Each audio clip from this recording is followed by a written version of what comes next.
Abandonada en el corazón brutal de un invierno despiadado por su propio padre, una madre adolescente desesperada fue dejada para congelarse hasta la muerte con su bebé recién nacido. Armada con nada más que una manta gruesa y un pequeño cuchillo de tallar, se vio obligada a excavar un refugio primitivo en la orilla congelada de un arroyo desmoronado solo para sobrevivir a las noches mortales. Su familia cruel asumió sin dudarlo que la naturaleza salvaje pronto se convertiría en su tumba helada. Nunca sospecharon que enterrado profundamente en la tierra congelada de su madriguera improvisada yacía una fortuna olvidada y asombrosa, dejada por un hombre solitario una generación antes. Y nunca imaginaron que esta muchacha desechada usaría ese secreto enterrado para conquistar un invierno que mató a hombres adultos y tallar un imperio intocable de la misma tierra que se suponía debería enterrarla. Esta es la historia de Elizabeth, su hijo, y cómo encontraron un hogar en el lugar más inhóspito que uno puede imaginar. Elizabeth nació en el otoño de 1878, tercera hija y única hembra de Martha y Josiah Cain. Su granja era un lugar difícil, arrancado del suelo implacable de las grandes llanuras, donde el viento soplaba sin cesar y los inviernos descendían del norte como un castigo bíblico. Josiah era un hombre de fe severa e inflexible, un hombre que veía a Dios no en la misericordia sino en la adversidad, y gobernaba a su familia con la misma voluntad de hierro que usaba para domar la tierra. Martha era su eco, una mujer desgastada por el trabajo y las escrituras. Su bondad era pequeña, poco frecuente, como flores silvestres en un campo de rocas. Elizabeth creció en un mundo de líneas rectas y superficies duras. Las filas rígidas de maíz, el ángulo agudo del campanario de la iglesia, el banco de madera inflexible donde se sentaba durante horas cada domingo escuchando los sermones de su padre sobre la providencia y la condenación. Aprendió temprano que el silencio era una virtud y que las preguntas eran una forma de orgullo. Era una niña tranquila, observadora y autosuficiente, con una quietud que a menudo se confundía con obediencia. Mientras sus hermanos aprendían a trabajar los campos, ella aprendía las tareas domésticas interminables: remendar, batir mantequilla, hornear, fregar.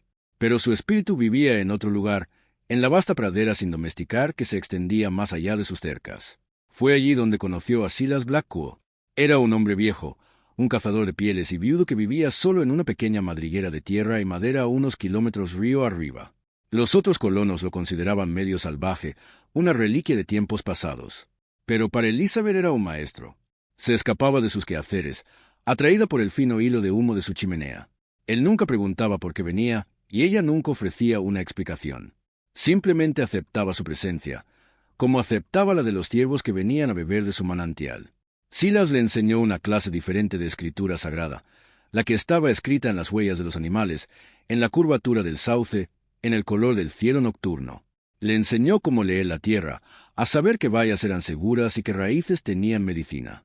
Le mostró cómo colocar una trampa que fuera efectiva y compasiva, cómo desollejar un conejo con unos pocos movimientos precisos, cómo curtir la piel hasta que fuera suave como terciopelo. Le enseñó el lenguaje del cuchillo no como arma, sino como herramienta de creación y supervivencia. De un bloque de álamo, le mostraba cómo tallar la forma de un pájaro con tanta precisión que parecía que pudiera volar. Le dio un pequeño cuchillo que era solo suyo, hecho de un archivo antiguo, con el mango de cuerno de alce pulido. Una buena herramienta es un amigo honesto, le dijo, su voz áspera como la corteza. Nunca te mentirá. Ese cuchillo se convirtió en su posesión más preciada. Una pequeña parte secreta de un mundo que nada tenía que ver con el Dios de su padre. Era una conexión con un hombre que no veía una hija ser moldeada, sino una persona a quien enseñar. Silas murió tranquilamente en su sueño durante el invierno de su 16º año, y ella lo lloró con un dolor silencioso y desgarrador que no podía mostrar a nadie. El joven se llamaba Thomas, y llegó con un equipo de inspección, trazando una nueva línea para el ferrocarril. Estaba lleno de risa fácil e historias de ciudades que ella apenas podía imaginar. Y durante unos pocos meses cortos, en el verano de su 17º año, trajo un color sorprendente y brillante a su mundo monocromático. Vio a la chica que se escondía detrás de la hija tranquila, y le habló no de deber, sino de sueños. No veía pecado en su curiosidad, solo inteligencia. No veía terquedad en su silencio, solo fortaleza. En un mundo que le había exigido ser pequeña y contenida, él la hacía sentir expansiva. Se reunían en secreto en el bosque de álamos junto al arroyo, el mismo lugar donde una vez se había encontrado con Silas. Y allí le dio su corazón. Cuando el equipo de inspección se fue al final de la temporada, prometió que volvería por ella. Nunca lo hizo. Quizás nunca tuvo la intención de hacerlo. O tal vez la desgracia lo encontró en el camino hacia el oeste. Ella nunca lo supo. Lo que sí supo, mientras el otoño se desvanecía en la quietud gris del invierno, era que estaba esperando su hijo. Lo ocultó todo lo que pudo. La traición de su propio cuerpo, un secreto aterrador bajo la tela suelta de sus vestidos de invierno. Pero la vida no puede permanecer oculta para siempre. Su hijo Samuel nació en la última semana de septiembre, una pequeña criatura perfecta cuyos primeros gritos rompieron el silencio rígido del hogar Caín para siempre. El juicio fue tan rápido y frío como la primera tormenta de invierno. No hubo gritos, no hubo debate. Su padre José no vio a una hija que necesitaba consuelo o a un nieto que necesitaba refugio. Vio solo la mancha del pecado en su casa. Para él, la misericordia era una debilidad, una confesión al diablo. Su deber estaba claro, establecido en el texto inflexible de su fe. Al día siguiente del nacimiento de Samuel, mientras Elizabeth aún estaba débil y sangrando, su madre entró en su habitación. Marta no miraba a los ojos de su hija. Simplemente colocó un fardo doblado de ropa en la cama junto con un pan, un pequeño trozo de carne salada y la única manta de lana gruesa que poseían. «Tu padre dice que debes irte antes del amanecer», dijo, su voz plana y vacía, las palabras entregadas como piedras. No había crueldad en su tono, pero tampoco calidez. Era la voz de una mujer que hacía mucho tiempo había entregado su propio corazón a la voluntad de su marido. Elizabeth no suplicó ni argumentó. Conocía la futilidad de ello. Argumentar con su padre era como razonar con una tormenta de granizo. Simplemente asintió, una quietud profunda y fría sentándose sobre ella. Pasó la noche abrazando a su hijo, memorizando la forma de la habitación que había conocido toda su vida, la inclinación de la luz de la luna en los tablones del piso, el aroma familiar del jabón de lejía y las hierbas secas. No solo la estaban enviando, la estaban borrando. Con la primera luz, se levantó y se vistió a sí misma y al bebé. Envolvió a Samuel firmemente en la manta de lana, el pequeño cuerpo un peso cálido y precioso contra el suyo. Puso el pan y la carne en una bolsa de lona junto con las únicas otras cosas que realmente le pertenecían. El cuchillo de mango de cuerno de Silas y una pequeña lata de ungüento que ella misma había hecho con pez de pino y hierbas, otra de las lecciones del viejo cazador. Caminó fuera de la casa sin mirar atrás. Su padre la esperaba junto a la puerta, su cara una máscara de rectitud sombría. No le habló, simplemente señaló hacia la pradera abierta, un gesto de destierro final y absoluto. Ya había sacado su pequeño baúl del ático que contenía algunas prendas de ropa más y una Biblia gastada, y lo había dejado justo fuera de los límites de la propiedad. La vio recogerlo, sus movimientos lentos y deliberados. Se colocó el baúl en un hombro, sostuvo a su hijo envuelto en el hueco del otro brazo, y comenzó a caminar. Caminó alejándose del único hogar que había conocido, un hogar que nunca había sentido que fuera realmente suyo, y se dirigió hacia el oeste, hacia la línea distante y borrosa de las montañas, sin destino en mente, solo un tirón poderoso e instintivo lejos del lugar de su deshonra.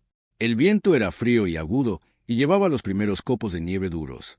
Caminó durante días, el paisaje volviéndose más salvaje y quebrado mientras entraba en las estribaciones. La pradera plana dio paso a colinas ondulantes cortadas por ravinas profundas y salpicadas de pinos y enebros. El frío era una presencia física constante, algo que se filtraba en sus huesos. Por la noche encontraba lo que refugio podía, un saliente rocoso, un matorral espeso, y construía un pequeño fuego humeante. Amamantaba a Samuel, su pequeña boca cálida, un ancla feroz en un mundo que se había vuelto frío y vasto. Comía con moderación, haciendo que el pan y la carne duraran, y bebía de los arroyos helados que cruzaba. Su mundo se encogía a lo esencial. El siguiente paso, la siguiente alimentación, el siguiente fuego. La dureza física era inmensa, pero de una manera extraña, era clarificadora. Aquí afuera no había juicio, solo la realidad cruda y honesta de la supervivencia. El viento no le importaba su pecado. La nieve no le importaba su vergüenza. Eran verdades simples y poderosas, y descubrió que podía enfrentarlas con una fuerza que no sabía que poseía. Las habilidades que Silas le había enseñado, una vez una rebelión secreta, ahora eran las mismas herramientas de su existencia. Notaba la manera en que los pinos crecían más espesos en las laderas orientadas al norte, ofreciendo un mejor refugio del viento. Veía las huellas de una liebre con raquetas de nieve y sabía dónde buscar su madriguera. Estas pequeñas certezas prácticas eran un consuelo, un lenguaje que entendía en un mundo que había dejado de tener sentido. El cuarto día, mientras caía nieve más pesada, tropezó con un arroyo anidado en un valle profundo y estrecho. Estaba protegido del peor del viento, y sus orillas estaban rodeadas de un crecimiento espeso de álamos y sauces, sus ramas desnudas ofreciendo un entramado de protección. La orilla orientada al sur era una pared escarpada de tierra y piedra de casi 6 metros de altura. Y allí, a mitad de camino, lo vio. Una cavidad oscura, un colapso en la tierra que sugería un hundimiento parcial. Parecía una vieja guarida de animales, o quizás algo más. La curiosidad y una necesidad desesperada de un refugio real la impulsaron a investigar. Aseguró a Samuel en un cabestrillo improvisado, se trepó por el banco congelado y miró adentro. La abertura era pequeña, pero conducía a un espacio que claramente había sido excavado por manos humanas hace mucho tiempo. La mayor parte se había derrumbado, llena de años de tierra y escombros, pero la pared trasera, sostenida por las raíces gruesas de un álamo antiguo, permaneció intacta. Era una ruina, un agujero olvidado en la tierra. Pero para ella era una promesa. Era refugio. Era un lugar donde dejar de caminar. Supo con una certeza que se asentó profundamente en su alma que este era el lugar donde harían su resistencia contra el invierno. No tenía herramientas excepto sus manos y el pequeño cuchillo de Silas. Pero tenía un propósito. Colocó a su hijo en un rincón protegido, respiró profundamente el aire helado y comenzó a cavar. El trabajo era brutal. El suelo estaba congelado sólido los primeros centímetros y tuvo que despedazarlo con la punta de su cuchillo, sus dedos rápidamente volviéndose adormecidos y en carne viva. Una vez que rompió la capa de escarcha, el suelo debajo era más suave, una mezcla de tierra y arcilla que podía sacar con las manos. Durante días trabajó con una intensidad de propósito único, su cuerpo alimentado por un suministro menguante de alimento y un pozo inagotable de desesperación materna. Cada noche se retiraba al espacio poco profundo que había despejado, construía un pequeño fuego cerca de la entrada para calor, y sostenía a Samuel cerca, su respiración constante un ritmo tranquilo contra el aullido del viento. Estaba ahondando una vida para ellos, un puñado de tierra a la vez. El espacio creció lentamente. Primero fue solo una caverna abarrotada, apenas lo suficientemente grande para que pudieran acostarse.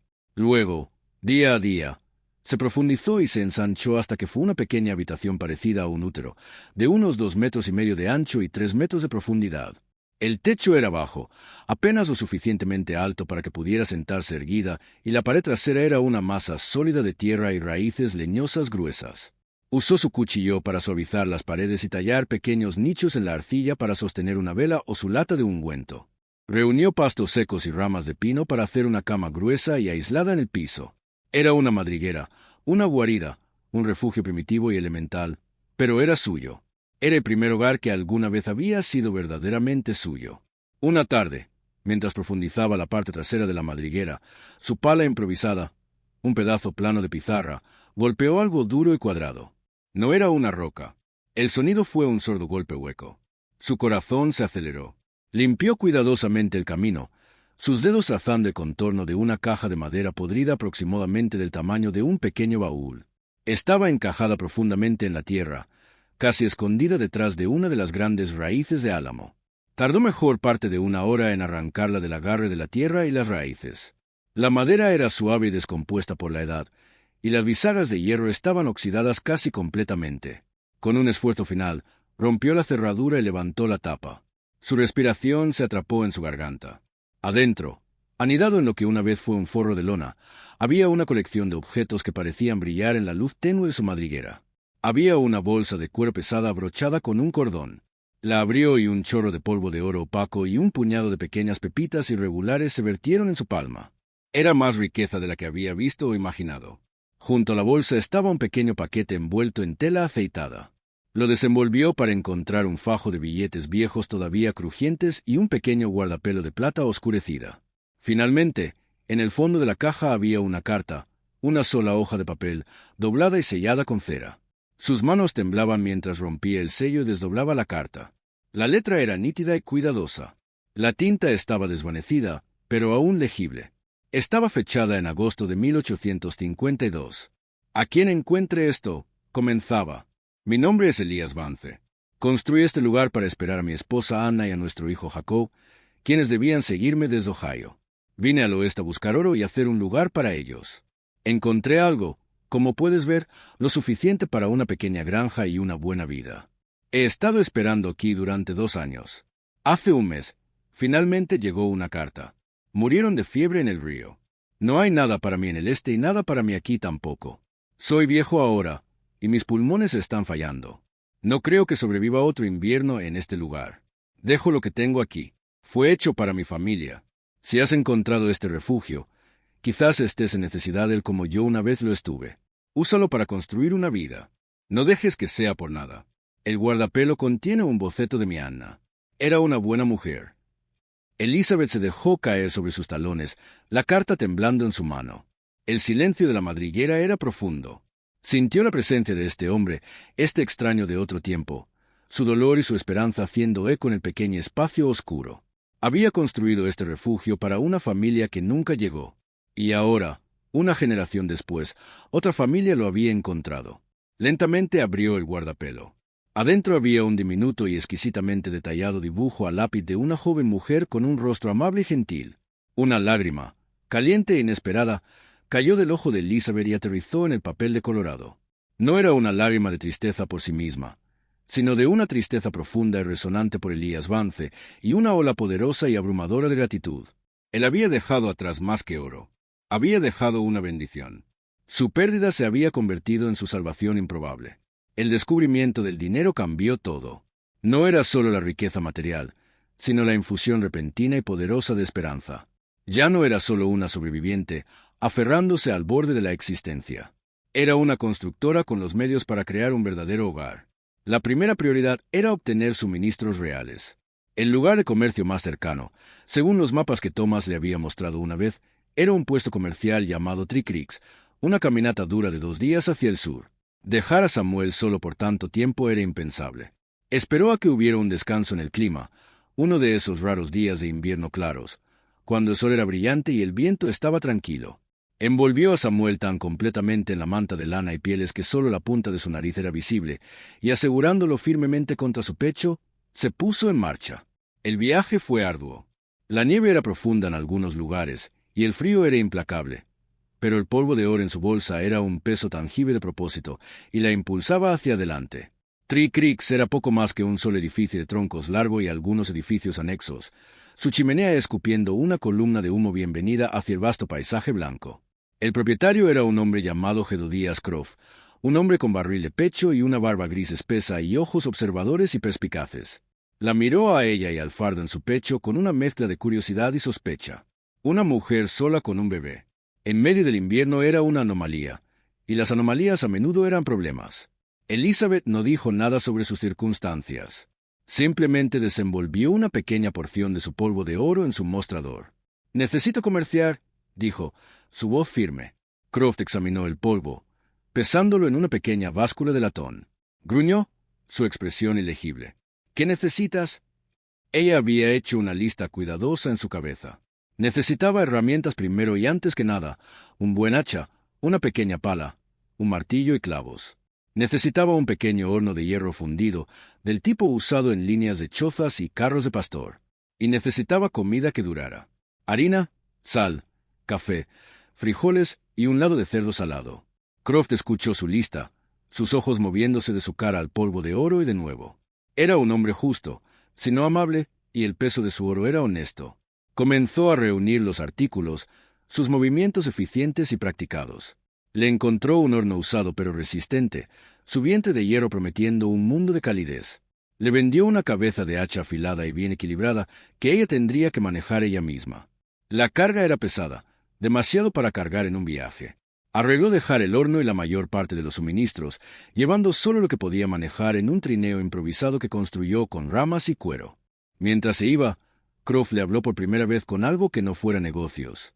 «Ese es un camino duro en este clima», dijo, asintiendo hacia el norte.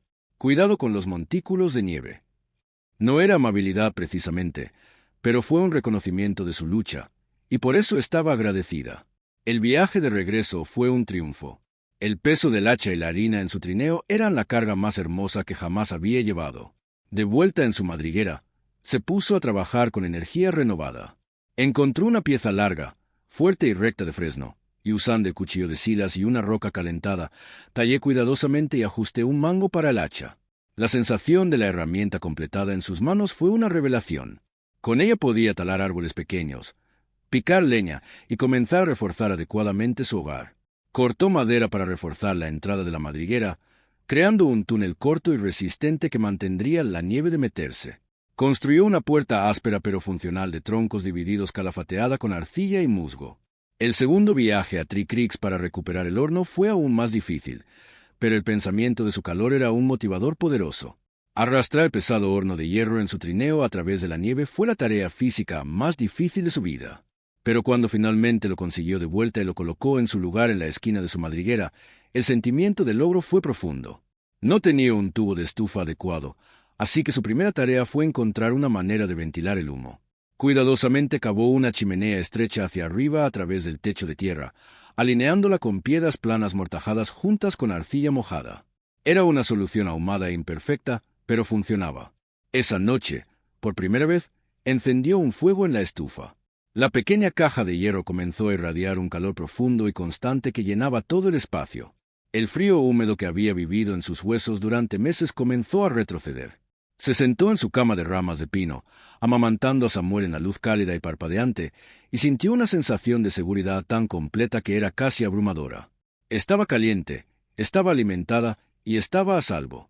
Su madriguera se estaba convirtiendo en un hogar. Su humo no pasó desapercibido.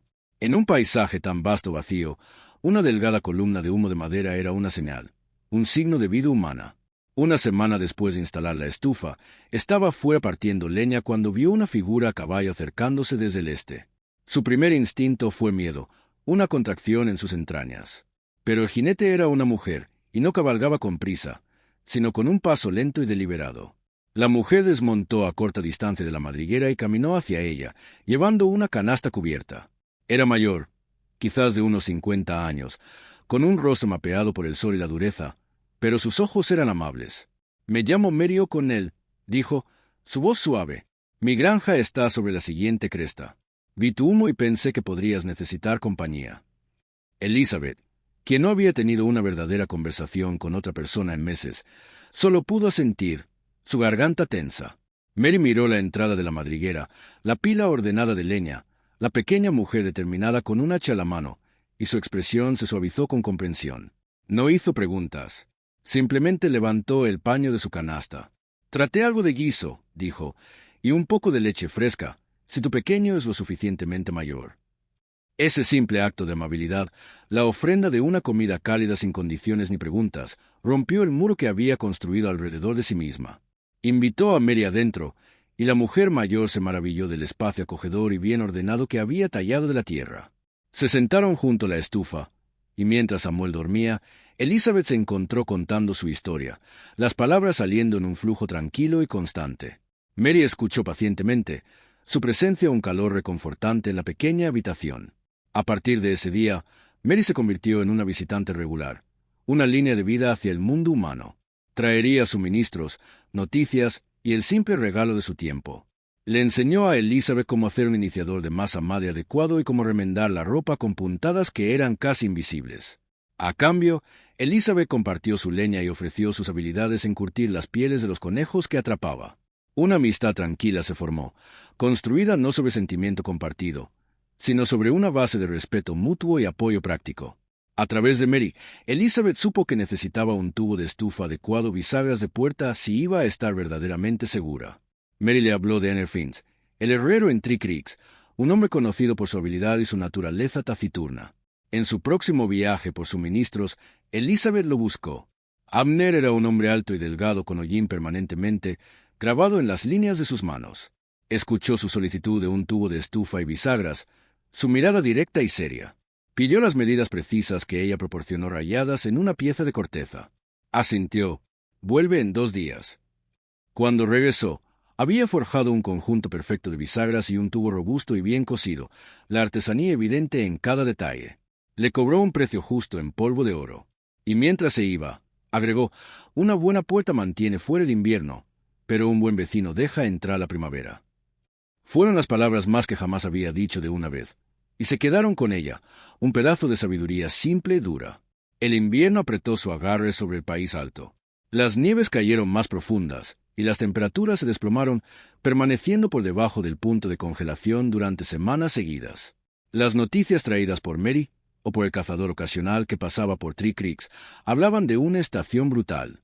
El ganado se estaba congelando en los campos, y más de un colono había sido atrapado en una ventisca y perdido.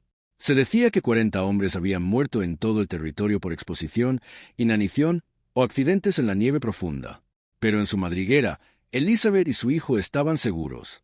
La pequeña estufa mantenía el pequeño espacio caliente y seco. Su despensa estaba abastecida de harina, frijoles y carne salada. Tenía un buen suministro de leña apilada justo fuera de su puerta. Los ritmos de su vida eran simples y tranquilos. Se despertaba antes del amanecer, avivaba el fuego e hizo café. Amamantaba a Samuel. Su cuerpo creciente, una afirmación constante y maravillosa de la vida.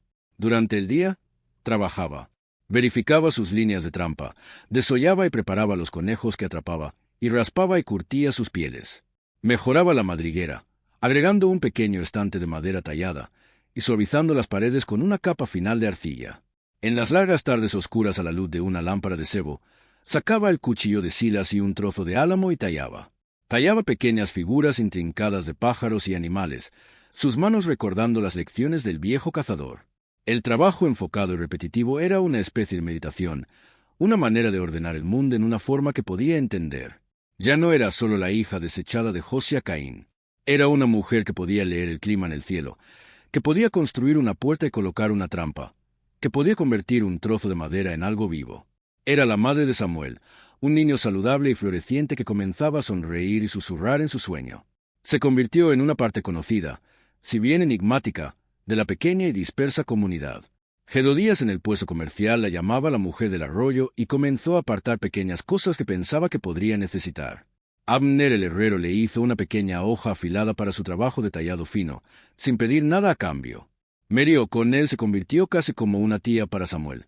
Sus visitas una fuente de alegría y consuelo. No escudriñaban en su pasado. Simplemente la aceptaban tal como era, una mujer tranquila y capaz que había hecho un hogar en un lugar imposible. Su vida no era fácil, pero era suya. Era una vida construida no sobre las doctrinas rígidas de su padre, sino sobre las verdades prácticas y honestas de la tierra y la amabilidad tranquila y constante de extraños. La madriguera era más que un refugio. Era un testimonio. Era prueba de que una vida podía ser construida de lo que otros habían abandonado, que un hogar podía ser encontrado en los escombros de una pérdida. Conforme los días comenzaron a alargarse y el agarre duro como hierro del invierno comenzó a suavizarse, Elizabeth se sentaba a veces en la entrada de su madriguera en las primeras horas de la tarde, observando cómo la luz cambiaba en las colinas cubiertas de nieve. El mundo seguía siendo blanco y congelado, pero había una nueva promesa en el aire, un cambio sutil en el ángulo del sol. Samuel estaría durmiendo profundamente adentro, envuelto en una manta suave de piel de conejo que ella había hecho para él. En estos momentos tranquilos, sus pensamientos a menudo se desviaban. Pensaba en su familia, en la casa fría y dura que había dejado atrás. Había un dolor sordo allí, una tristeza por el amor que nunca le había sido dado. Pero ya no era una herida abierta y aguda. Era una cicatriz, una parte de su historia, pero no definía su presente. Sacaba los dos objetos que guardaba en una pequeña caja de madera que ella misma había tallado.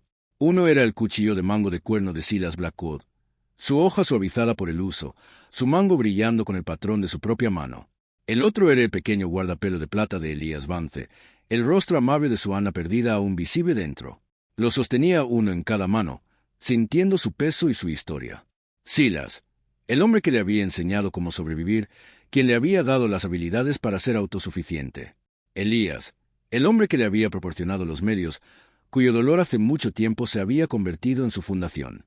Eran dos extraños, dos hombres solitarios que le habían mostrado más cuidado y proporcionado más para su futuro que su propio padre jamás había hecho. Eran sus verdaderos ancestros, sus parientes espirituales.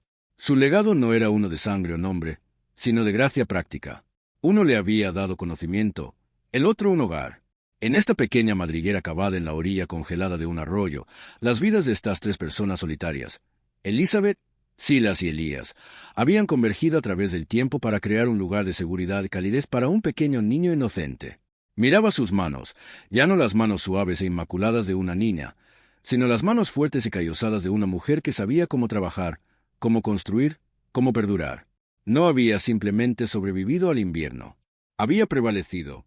Había tomado la peor cosa que le había sucedido y la había transformado en la mejor cosa que jamás había tenido. una vida de su propia creación, un hogar lleno de paz y un futuro para su hijo. Elizabeth tenía 18 años y era madre. Había sido desechada con nada, y había construido un hogar de la tierra congelada. Era la mejor vida que jamás había conocido. Pero este no era el final de su historia, solo el final del invierno que casi la mató. Conforme la primavera lentamente descongelaba la tierra alrededor de su refugio, Elizabeth comenzó a hacer planes. Ya no era simplemente una mujer tratando de sobrevivir un invierno más. Era una madre con un hijo que crecía, con esperanzas y posibilidades que se extendían ante ella como el paisaje que finalmente se tornaba verde. El oro que Elías Vance había dejado atrás le daba más que seguridad inmediata. Le daba poder. El poder de elegir. El poder de construir algo más permanente que una madriguera de emergencia. Comenzó a imaginar un verdadero hogar. Uno con paredes de madera apropiadas, una chimenea de piedra, ventanas que dejaran entrar la luz. Mary O'Connell fue la primera en sugerir que podría expandir. Estaban sentadas afuera en una tarde de principios de primavera, viendo a Samuel jugar en el suelo de tierra donde la nieve finalmente se había retirado, cuando Mary tocó el tema con cuidado. «Has hecho un lugar hermoso aquí», dijo Mary, sus ojos observando la madriguera mejorada. «Pero ese niño crecerá. Tendrá necesidades que esta cueva no puede cumplir». Elizabeth asintió. Ya había pensado en esto. «Construiré algo más», dijo simplemente, «cuando llegue el momento». «¿Podrías hacerlo ahora?», dijo Mary. «Hay tierra buena más arriba del arroyo. Abierta, con agua, protegida del viento norte. Amer podría ayudarte con los marcos. Thomas Owens, el carpintero que vive en el otro lado de las montañas, vendría por oro suficiente». La idea germinó en la mente de Elizabeth como una semilla plantada en suelo fértil. Un verdadero hogar. No un refugio de emergencia, sino una casa. Un lugar donde su hijo podría crecer con espacio para correr, con luz del sol, con raíces que fueran más profundas que la tierra congelada de una madriguera. Ella y Mary pasaron la siguiente semana explorando el valle, mapeando el terreno, identificando el lugar perfecto. Fue a corta distancia río arriba de su madriguera actual, un claro plano con vistas de las montañas al oeste. Había un manantial de agua clara que nunca se congelaba completamente, incluso en los inviernos más duros. Había árboles, pinos resistentes, sauces flexibles, álamos que crecían recto y alto. «Este es el lugar», dijo Elizabeth cuando se paró en el centro del claro y miró alrededor. Podía verlo claramente. Podía ver la casa que construiría. Para cuando el verano llegó, la transformación había comenzado. Abner Finch había reunido un equipo de hombres del asentamiento. Trabajaban no por dinero, sino porque la historia de Elizabeth se había filtrado por la comunidad dispersa, suavizada y alterada en la retransmisión, pero lo suficientemente poderosa como para inspirar. Cuando los hombres vieron a esta mujer joven y su pequeño hijo, cuando vieron lo que había logrado sola en el invierno, algo en ellos respondió. Este era el tipo de coraje que merecía apoyo. Cortaron y prepararon troncos. Construyeron una estructura cuadrada fuerte con paredes de troncos apilados y ancho espacio para aislamiento de musgo y barro. Abner forjó bisagras de puertas adicionales y herrajes de ventanas. Construyeron una chimenea de piedra, con Elizabeth misma trabajando al lado de los hombres, trayendo piedras del arroyo, ayudando a amortajar con lodo y arcilla. Para octubre, cuando el clima comenzaba a girar de nuevo, estaban bajo techo. No era un edificio grande, pero era hermoso en su manera práctica. 2 habitaciones principales, una para vivir y cocinar, otra donde ella y Samuel dormían. Un pequeño pórtico cubierto en la parte frontal donde podía trabajar durante los meses más fríos. Ventanas reales, hechas por un carpintero que Abner conocía. Las hojas de vidrio un lujo extraordinario que hacía que Elizabeth respirara de asombro la primera vez que miró a través de ellas hacia las montañas. Cuando encendió el fuego en su nueva chimenea esa primera noche, se sentó en el piso de tierra frente al fuego creciente con Samuel durmiendo en sus brazos y lloró. No eran lágrimas de tristeza. Eran algo más complejo. Eran lágrimas por la distancia que había recorrido desde esa noche cuando su padre la había echado. Eran lágrimas por el joven que la había abandonado, por el viejo cazador que le había enseñado, por el hombre solitario que había dejado su fortuna. Eran lágrimas de asombro. Los años que siguieron fueron años de consolidación. Elizabeth continuó comerciando con Gedodías en Three Creeks, ampliando lentamente su reputación. Las pieles que tambía eran conocidas por su calidad superior. Sus cuchillas talladas, aunque rara vez las vendía, se convirtieron en artículos buscados, regalos valorados que viajaban de mano en toda la región. Cuando Samuel tenía 5 años, Elizabeth comenzó a construir un pequeño granero. Cuando tenía 8, añadió un establo para los caballos que ahora criaba. Cuando tenía 10, la propiedad original donde su padre la había desechado fue listada para una subasta de impuestos. Josiah Cain había muerto algunos años antes, una muerte tranquila y sin incidentes que nadie en el país alto supo realmente. Su viuda Marta vivía con uno de los hermanos de Elizabeth en otra parte del estado. Elizabeth compró la tierra. Utilizó parte de su riqueza creciente para recuperar el hogar que la había conocido. No regresó allí, no inmediatamente, pero sabía que estaba allí, en su poder, una inversión en un futuro que sus propios hijos, y los hijos de sus hijos, podrían construir sobre. Cuando Mary O'Connell murió, a los 72 años, en su cama con la vista de las montañas a través de su ventana, Elizabeth estaba allí. Sostuvo la mano de la mujer mayor en la suya, esta mujer que había sido su primer verdadero amiga, su primer acto de bondad en un mundo que había amenazado con tragarla. «Hiciste bien, niña», susurró Mary con sus últimas palabras. «Más que bien, hiciste lo imposible». Abner el herrero vivió hasta los 80 y tantos años, su tienda convirtiéndose en un lugar de reunión para hombres de toda la región. Cuando un joven aprendiz le preguntó una vez sobre la mujer del Valle del Arroyo, el hombre que hacía mejor trabajo de herrería en el territorio, Abner simplemente sonrió y dijo: «Una buena herramienta en manos capaces cambia el mundo. A veces es un cuchillo, a veces es una mujer».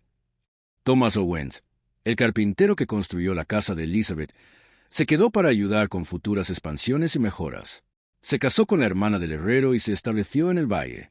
Cuando le propuso matrimonio a Elizabeth, muchos años después, ella rechazó gentilmente pero con afecto. No porque no lo amara, sino porque había prometido algo a sí misma años atrás, en esa madriguera congelada, mientras sostenía a su bebé en la oscuridad.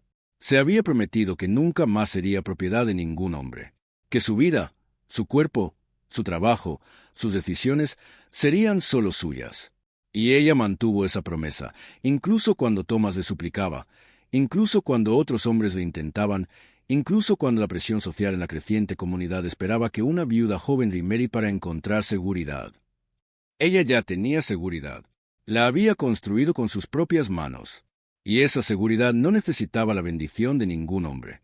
Samuel creció para ser un hombre en el valle de su madre. Aprendió de ella las habilidades que había aprendido de Silas, pero también aprendió algo más importante, que una persona podía definir a sí misma, que el lugar donde nació, las circunstancias de su llegada, no tenían que dictar quién se convertiría. Cuando tenía 20 años, comenzó a cultivar la tierra junto a la propiedad de su madre, plantando árboles frutales, criando ovejas, construyendo lentamente su propia vida. Cuando Samuel se casó a los 24 años con una mujer de la ciudad más cercana que había viajado al valle para enseñar escuela, Elizabeth vio a su hijo. Vio a un hombre gentil y fuerte que sabía cómo trabajar, que respetaba a las mujeres como iguales, que entendía que una casa era un compañerismo, no una propiedad. Supo que su trabajo estaba completo. Elizabeth vivió hasta los 85 años, una vida larga y plena en el valle que se había ganado. Vio nacer a sus nietos. Vio crecer la comunidad alrededor del sitio que una vez fue un arroyo solitario en medio de la nada. Vio la pequeña casa de troncos que había construido crecer en una verdadera comunidad, con una escuela, un mercado, una iglesia pequeña donde la gente iba a rezar, sino a juzgar. Nunca volvió a casa. Pero a veces, hacia el final de su vida, cuando estaba sentada en el pórtico de su casa de troncos, viendo el atardecer sobre las montañas, sostenía los dos objetos que había guardado toda su vida: el cuchillo de mango de cuerno de Silas y el guardapelo de plata de Elías. Y recordaba a la niña que había sido, silenciosa y anhelante, en una casa hecha de líneas rectas y superficies duras. Recordaba el viejo cazador que le había mostrado que el mundo era mucho más grande que las paredes que la rodeaban. Recordaba al joven soldado que le había enseñado a soñar, si solo brevemente.